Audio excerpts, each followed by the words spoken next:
Ako si Doña Pia Alba, isang miyembro ng mayamang pamilya mula sa Santa Cruz, Maynila.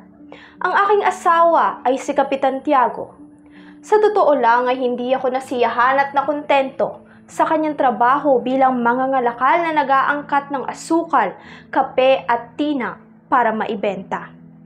Dahil dito, napagpasyahan kong tulungan siya sa pagpapalawak ng kanyang negosyo at pagpapaunlad ng kanyang sarili.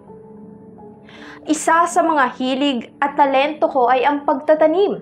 Kaya naman kami ay bumili ng lupain sa San Diego at doon nagsimula ang bagong yugto ng aming buhay.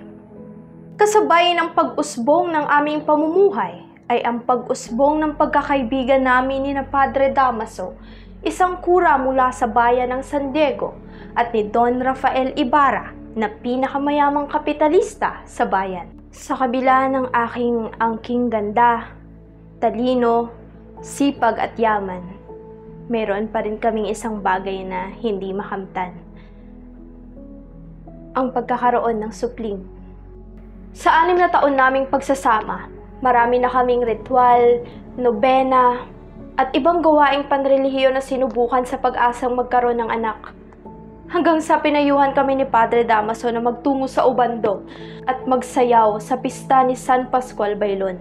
Hindi kami nagkamali sa pagsunod sa payo ng kura dahil nagtalang tao ako. Ngunit akala ko'y makadadama ako ng tuwa at tunay na ligaya dahil natupad ang aming hiling. Salungat nito ang aking naramdaman. Dahil imbis na maging masaya,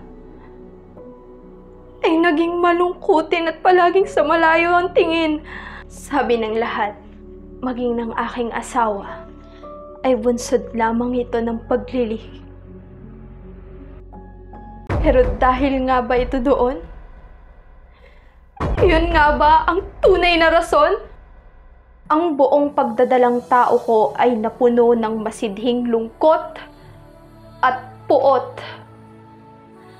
At nang isinilang ko si Maria Clara, ay doon na rin nagtapos ang labis-labis na lungkot at pagdurusa ko sa buhay.